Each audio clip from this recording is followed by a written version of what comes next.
Welcome back to my channel friends. ನೀವು ನೋಡ್ತಾ ಇದ್ರೆ all in one tips channel. Friends, ಇವತ್ತಿನ ವಿಡಿಯೋದಲ್ಲಿ ಕೆಲವೊಂದು ಯೂಸ್ಫುಲ್ ಟಿಪ್ಸ್ಗಳನ್ನು ತಿಳಿಸ್ತಾ ಇದ್ದೀನಿ. ಈ ಎಲ್ಲ ಟಿಪ್ಸ್ಗಳು ಗೊತ್ತಿಲ್ಲದೆ ನೀವು ತುಂಬ ಟೈಮ್ ಹಾಗೂ ಹಣನ ವೇಸ್ಟ್ ಮಾಡಿರ್ತೀರಾ.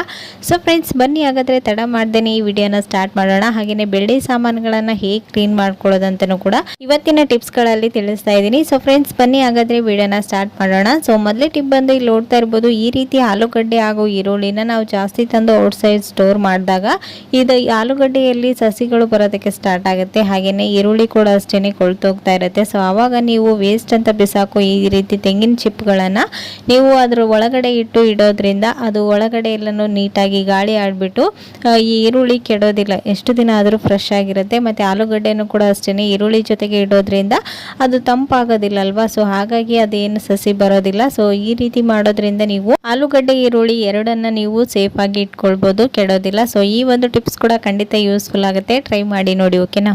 ಸೊ ನೆಕ್ಸ್ಟ್ ಟಿಪ್ ಬಂದು ಇಲ್ಲಿ ನೋಡ್ತಾ ಇರ್ಬೋದು, ಈ ರೀತಿ ಗುಡ್ ನೈಟ್ ಕಾಯಿಲ್ಗಳನ್ನು ಇಡಬೇಕಂದ್ರೆ ಸ್ಟ್ಯಾಂಡ್ ಬೇಕಾಗುತ್ತೆ. ಸೊ ಒಂದು ವೇಳೆ ಸ್ಟ್ಯಾಂಡ್ ಇಲ್ಲ ಅಂತಂದರೆ ನೀವು ಹೀಗೂ ಕೂಡ ಇಡ್ಬೋದು. ಹಾಗೆಯೇ ಇದು ಅರ್ಧಕ್ಕೆ ನಿಲ್ಬೇಕಂತಂದರೆ ನೈಟ್ ಟೈಮಲ್ಲಿ ಇದನ್ನ ಯಾರು ಕಾಯ್ಕೊಂಡು ಕೊಡೋದಕ್ಕಂತೂ ಆಗೋದಿಲ್ಲ. ಸೊ ಈ ಒಂದು ಟಿಪ್ಸ್ನ ಟ್ರೈ ಮಾಡೋದ್ರಿಂದ ನಿಮ್ಗೆ ಎಷ್ಟು ಬೇಕೋ ಅಷ್ಟೇ ನೀವು ಗುಡ್ ನೈಟ್ ಕಾಯಿಲನ್ನು ಯೂಸ್ ಮಾಡ್ಬೋದು. ಅದು ಹೇಗಂತೇಳಿ ತೋರಿಸ್ತಾ ಇದ್ದೀನಿ. ಇಲ್ಲಿ ನೋಡ್ತಾ ಇದ್ರೆ ಒಂದು ಇನ್ಸ್ಟೆಂಟ್ ಸ್ಟ್ಯಾಂಡ್ ಮಾಡ್ಕೊಳ್ಬೇಕಂದ್ರೆ ಈ ರೀತಿ ಗ್ಲಾಸ್ಗಳನ್ನು ನೀವು ಡೌನ್ ಮಾಡಿ ಇಟ್ಟು ಅದರ ಮೇಲ್ಗಡೆ ಇಟ್ಕೊಳ್ಬೋದು. ನಿಮ್ಗೆ ಎಲ್ಲಿಗೆ ಸ್ಟಾಪ್ ಆಗಬೇಕಲ್ವ ಅದ್ರ ಮೇಲ್ಗಡೆ ಒಂದು ಜಸ್ಟ್ ಈ ರೀತಿ ಕಾಯಿನನ್ನು ಇಟ್ಬಿಟ್ರೆ ಅದು ನಿಮ್ಗೆ ಎಲ್ಲಿಗೆ ಬೇಕಾಗುತ್ತೆ ಆ ರೌಂಡ್ ಅಷ್ಟೇ ಸುಡುತ್ತೆ. ಆ ಕಾಯಿನ್ ಇದ್ದಲ್ಲಿಗೆ ಬಂದು ಅದು ಬೆಂಕಿ ಎಲ್ಲನೂ ಹೋಗ್ಬಿಡುತ್ತೆ. ಆವಾಗ ಅಲ್ಲಿಗೇನೆ ಅದು ಸ್ಟಾಪ್ ಆಗುತ್ತೆ ಸುಡೋದು. ಸೊ ಈ ಒಂದು ಟಿಪ್ಸ್ ಕೂಡ ಖಂಡಿತ ಯೂಸ್ಫುಲ್ ಆಗುತ್ತೆ, ಟ್ರೈ ಮಾಡಿ ನೋಡಿ, ಓಕೆನಾ.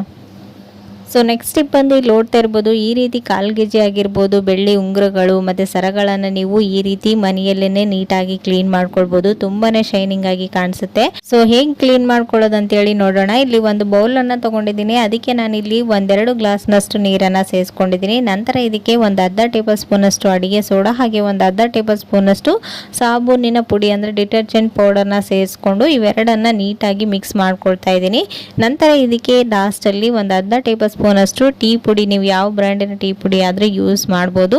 ಈ ಮೂರನ್ನು ಹಾಕಿ ನೀಟಾಗಿ ಒಂದ್ಸರಿ ಮಿಕ್ಸ್ ಮಾಡಿ ಇದನ್ನು ಕುದಿಯೋದಕ್ಕೆ ಇಡಬೇಕು. ನೀರು ಕುದಿಯೋದಕ್ಕೆ ಸ್ಟಾರ್ಟ್ ಆದ ತಕ್ಷಣ ಇದರಲ್ಲಿ ನಾವು ಬೆಳ್ಳಿ ವಸ್ತುಗಳನ್ನು ಹಾಕಿ ನೀಟಾಗಿ ಕುದಿಸ್ಕೊಳ್ಬೇಕು. ಇದು ಒಂದು 5 ನಿಮಿಷ 10 ನಿಮಿಷದವರೆಗೂ ನೀವು ಸಾಮಾನುಗಳು ಎಷ್ಟು ಹಾಕಿರ್ತೀರ ಅದ್ರ ಮೇಲೆ ಡಿಪೆಂಡ್ಸ್ ಆಗುತ್ತೆ.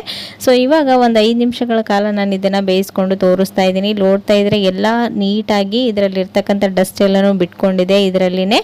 ಸೊ ಇವಾಗ ಇದನ್ನು ಔಟ್ಸೈಡ್ ತೆಗೆದುಕೊಂಡು ಒಂದು ಟೂತ್ ಬ್ರಷ್ನ ಸಹಾಯದಿಂದ ಇದನ್ನು ನೀಟಾಗಿ ಉಜ್ಜಿ ತಗೊಳ್ಬೇಕು. ಇದರಲ್ಲಿನೇ ಡಿಟರ್ಜೆಂಟ್ ಪೌಡರ್ ಎಲ್ಲನೂ ಹಾಕಿರೋದ್ರಿಂದ ಜಸ್ಟ್ ಈ ರೀತಿ ನೀವು ಟೂತ್ ಬ್ರಷಿಂದ ಬ್ರಷ್ ಮಾಡೋದ್ರಿಂದ ಇದು ನೀಟಾಗಿ ಕ್ಲೀನ್ ಆಗುತ್ತೆ. ಸೊ ನೋಡ್ತಾ ಇರ್ಬೋದು, ಕಲರ್ ಕೂಡ ಮೊದಲಿದ್ದಕ್ಕೂ ಇವಾಗೂ ಡಿಫ್ರೆನ್ಸ್ ಗೊತ್ತಾಗ್ತಾ ಇದೆ. ಸೊ ಇವಾಗ ಈ ರೀತಿ ಬ್ರಷ್ ಮಾಡಿದ ನಂತರ ಇದನ್ನ ಒಂದ್ಸರಿ ನೀರಲ್ಲಿ ಕ್ಲೀನ್ ಆಗಿ ವಾಶ್ ಮಾಡ್ಕೊಂಡು ಬಂದು ತೋರಿಸ್ತಾ ಇದ್ದೀನಿ. ಸೊ ನೋಡ್ತಾ ಇರ್ಬೋದು, ನಾನು ಒಂದನ್ನು ಮಾತ್ರ ಕ್ಲೀನ್ ಮಾಡಿದ್ದೀನಿ, ಇನ್ನೊಂದು ಕಾಲ್ಗೆಜ್ಜೆನ ನಾನು ಇಲ್ಲಿ ಕ್ಲೀನ್ ಮಾಡಿಲ್ಲ. ಎರಡಕ್ಕೂ ಡಿಫ್ರೆನ್ಸ್ ಗೊತ್ತಾಗ್ತಾ ಇರ್ಬೋದು ನಿಮಗೆ. ಈ ರೀತಿ ನೀವು ಮನೆಯಲ್ಲಿನೇ ನೀಟಾಗಿ ಕ್ಲೀನ್ ಮಾಡ್ಕೊಳ್ಬೋದು ಬೆಳ್ಳಿ ವಸ್ತುಗಳನ್ನು, ಓಕೆನಾ.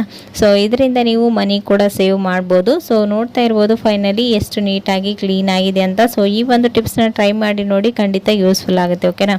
ಸೊ ನೆಕ್ಸ್ಟ್ ಟಿಪ್ ಬಂದು ಇಲ್ಲಿ ನೋಡ್ತಾ ಇರ್ಬೋದು, ಈ ರೀತಿ ಲೆದರ್ ಬೆಲ್ಟ್ಗಳನ್ನು ನಾವು ಕ್ಯಾರಿ ಮಾಡಬೇಕಂದ್ರೆ ಬ್ಯಾಗಲ್ಲಿ ಆಗಿರ್ಬೋದು ಅಥವಾ ಮನೆಯಲ್ಲಿ ಎಲ್ಲಾದರೂ ಇಡಬೇಕಂತಂದರೆ 1-2-3 ಇದ್ರೆ ಹೀಗೆ ಇಟ್ಬಿಟ್ರೆ ಅದು ಕಟ್ ಆಗ್ತಾ ಇರುತ್ತೆ ಸೆಂಟ್ರಲ್ಲಿ. ಸೊ ಆ ರೀತಿ ಮಾಡ್ದೇನೆ ಇದಕ್ಕೆ ಯಾವುದೇ ಒಂದು ರಬ್ಬರ್ ಬ್ಯಾಂಡನ್ನು ಕೂಡ ಹಾಕ್ತೇನೆ ನೀವು ಯಾವ ರೀತಿ ಇಟ್ಕೊಳ್ಳೋದು ಸೇಫ್ ಆಗಿ ಅಂತ ತೋರಿಸ್ತಾ ಇದ್ದೀನಿ.